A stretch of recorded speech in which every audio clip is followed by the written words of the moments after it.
that is what you call an episode of Doctor Who. Wow. I've got so much to say on this one. Let's just go. That opening scene, incredible. Nardole being hilarious as always. That scream he did when he walked into Bill's house, hilarious. So the first 15 minutes, we didn't have the Doctor at all, which, you know, has happened before, like the Crimson Horror and stuff. Well, we had him in the broadcast, but you didn't have the Doctor, and I think it's always good to, you know, kind of ground it and go, okay, it's not all about the Doctor, even though the show's Doctor Who, obviously. So one thing I was slightly annoyed about, I say annoyed, I kind of expected it to happen. So in the trailer for the series, we saw the Doctor regenerating. Now last week, in the next time, I realised that that was the same room that we saw the regeneration clip from.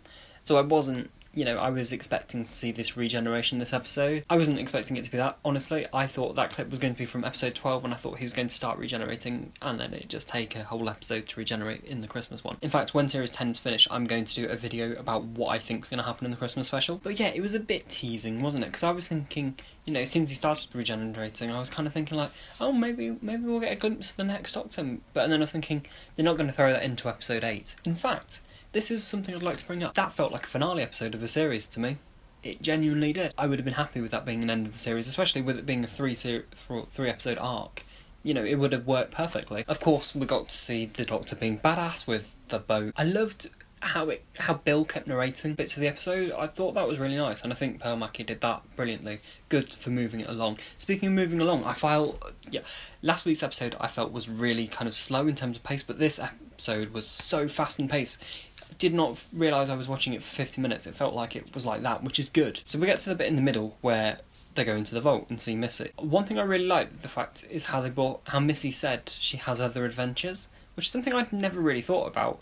Like, you do kind of get a bit narrow-minded and they just think the Master only exists when the Doctor's there. But of course not. In fact, the conversation between the Doctor and Missy, it was almost multi-Doctor-like when you've got two Doctors and they're bouncing off each other because they're on the same level of intelligence. I really like seeing those two together, and Missy being a bit more cooperative than normal. But and then, of course, she had to, you know, be Missy and be hilarious and just make complete light of the fact she pushed someone into a volcano. One thing I'm also really glad about is the fact that the Doctor brought up the issue of people talking in cinemas. I'm not gonna get into that too much. We found out that Nardole is a badass at martial arts. Like, of course he is. He's Nardole. He was gonna be. Now, when they got into the broadcasting room, I thought, that's a cool set, that is. That was really cool. I'm probably one of the only people that sat there just going, that's a really cool design. But it was, alright, it was. Like, normally, you feel like the companion's in danger, but you know they're going to be in it next week, so it's all good.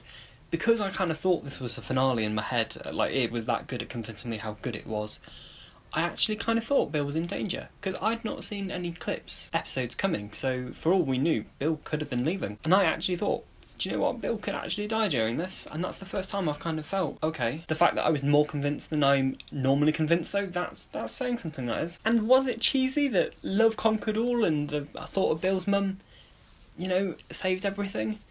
Yes, it was extremely cheesy, but was it good? Yeah. I think it was a great way of saving it. It was really cute, and it was really kind of, you know, monumentous. I think that's my word. Yeah, maybe. Now the last scene is one I really want to focus on because, yeah, that really confused me, that did. Missy, crying.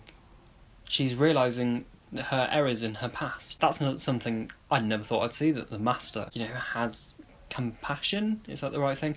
You know what I'm like with emotions anyway, I'm a bit confused with them. It makes me wonder, is Missy actually turning good? Or if she says good, I love how she says good. This makes me realise, okay, so we know of course we're going to have the Johnson Master, so is he going to bring the bad back out of Missy?